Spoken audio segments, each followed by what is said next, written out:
Hey everyone, I am here today with Nicole Lewis-Keeber. Of course, I'm Joelle at Brooklyn Book Doctor here in Brooklyn. And I'm really excited to have this conversation with Nicole today about procrastination and perfectionism, which, as you know, are two things that plague writers and book writers. And we've never yet really cracked the code. So I'm talking to a bunch of people about their experiences with procrastination and perfectionism.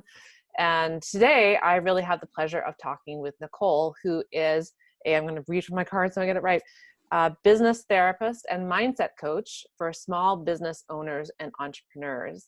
And she really specializes in looking at how childhood trauma affects our entrepreneurship. So helping us make sure that we don't recreate traumatic patterns in our communication, our business structures, our business relationships that we've experienced in the past. And when you think about it, this is an awesome thing to get help with, because who wants to relive those things that we have not enjoyed in the past and have not made our life better? So I have benefited from talking to Nicole, and I've listened to her, and she's very wise and very interesting. So I'm really excited for our conversation. And okay, so let's just jump right in. Nicole, when you think about procrastination or you think about perfectionism, maybe in terms of your clients, how do you address it? We'll go from there.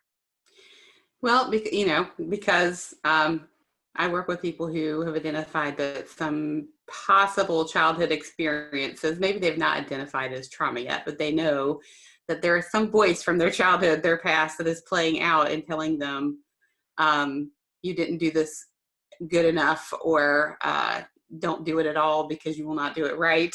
But it's connected to some kind of voice from their past that is judging them, holding them responsible, and just impacting their feeling of worth in the world. So procrastination and perfection are very much connected to that childhood trauma of worthiness, and it just plays out in a couple of different ways. Yeah, worthiness. It's interesting that word comes up, because I think when we're writing, where we sit down to write and think, I'm excited, I want to write my pages, I want to get these words out. And what's unexpected is sometimes we have to face ourselves in this moment of discomfort when the words aren't coming.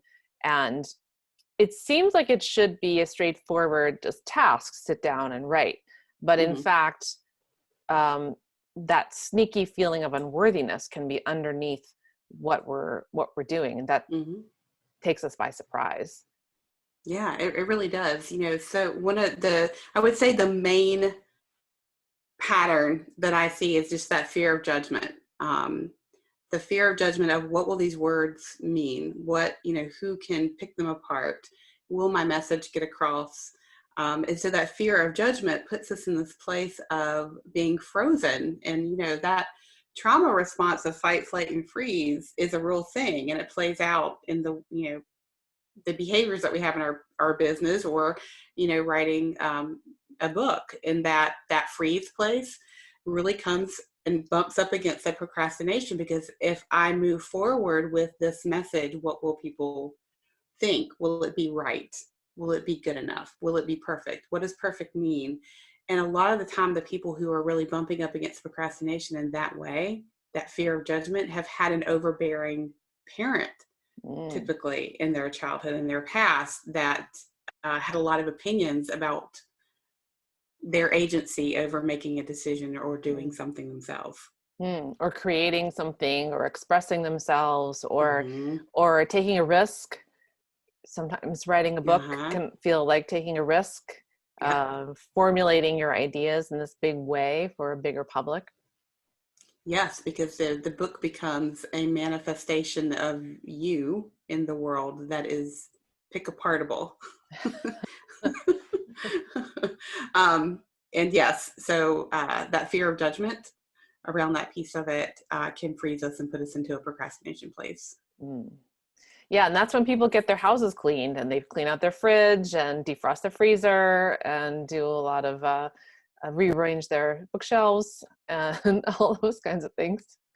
So when you encounter a client who is procrastinating, and you suspect there's some kind of a trigger in the background, say an overbearing parent, how do you work with them? Obviously it's going to be case by case in their particular situation and profile, but do you have any tricks that tend to work to start to help them see things in a different way?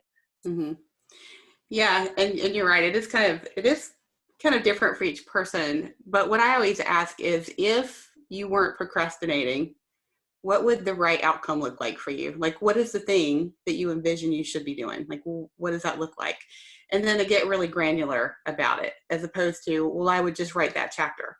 Well, that's too big. Like, break it back down. Like, what would that next one right step mean for you to make you feel like you did something and get out of this moment of freeze and procrastination?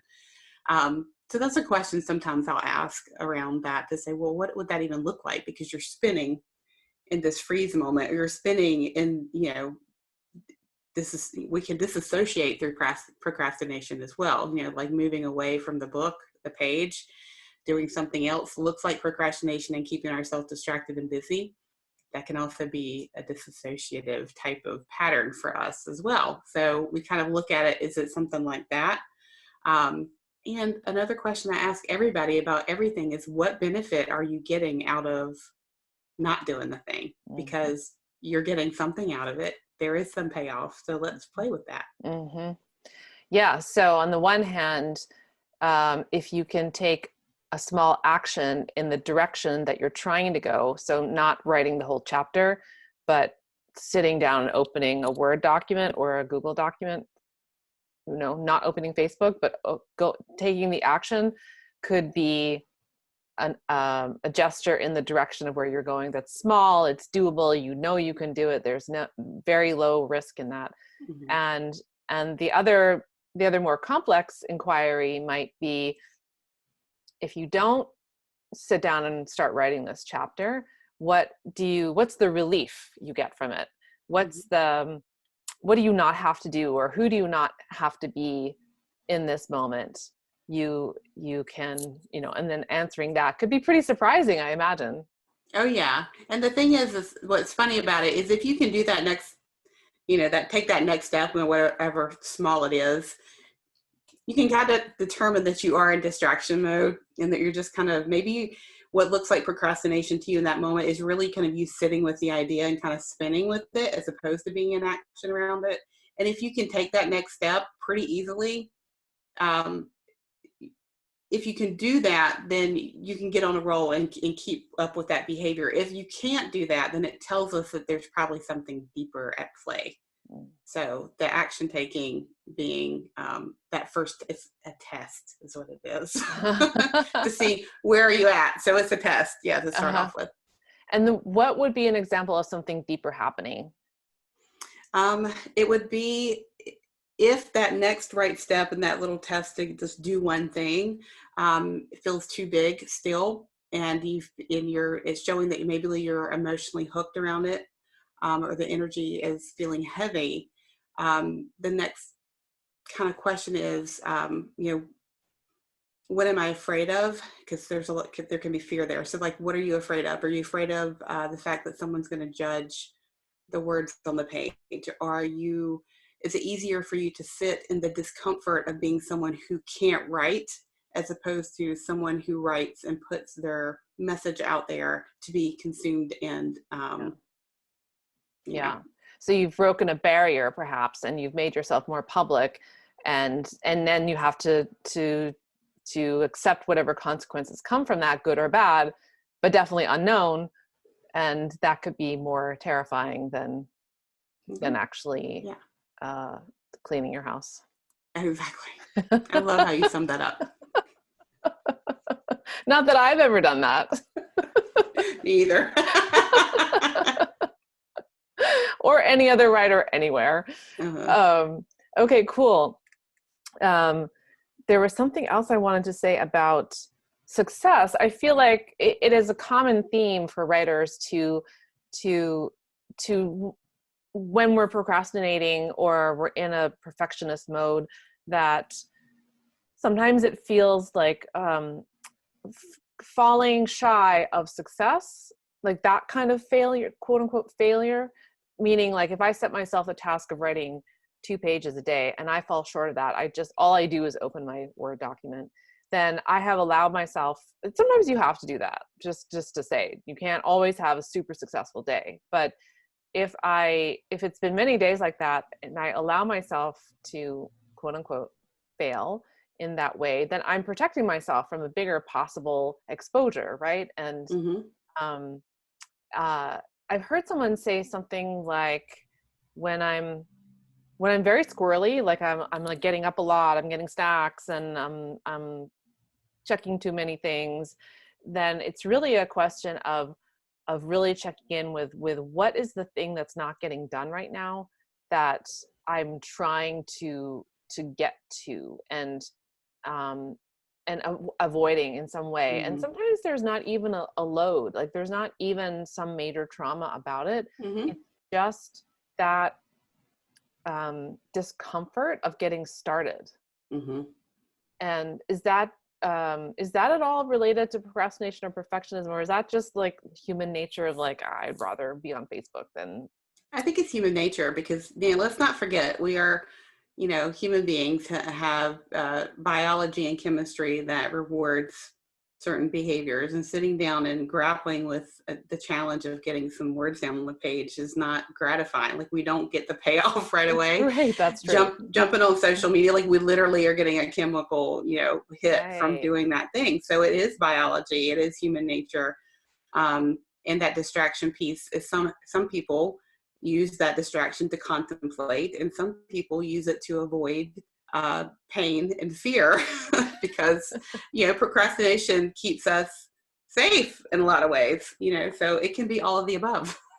Yeah, that's so interesting. I hadn't thought about that, but the dopamine rush you get from interaction online is really the opposite of sitting down to write, especially a book, which is a long-term project, and the payoff comes much farther down the line than that moment when you're sitting down to write your chapters or your outline or revise or any of those things. Right. So you're having to have a lot of dialogues with yourself and whatever's what is in your head to discuss, why are we doing this again? Right. This Right. feels unsafe. This feels not cool. Why are we doing this again? Well, we could be doing this every year. Right. Like, where's the payoff? I'm used to Mm-hmm. payoff. It's not Mm-hmm. here. Exactly. That's very interesting. Well, the payoff can be very big, and I am excited for your book. I know you're working on a book, and I'm really excited for that. I think the services you offer are just so helpful and needed. So I'm very excited to read it. I know I'm going to get a preview. Yeah. And so if people want to find out more about what you do, they can go to Nicole.Lewis, Lewis dash Keeber, KEEBER.com. Mm-hmm. That's Nicole.Lewis-Keeber.com.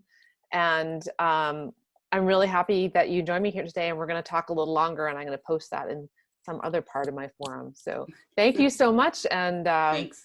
I hope that, if you have comments and if you have questions for Nicole, please put them in the comments below. And I'd love to hear what your comments are and your insights. So let me know, and I'll talk to you soon. Thanks so much, Nicole. Thanks for having me.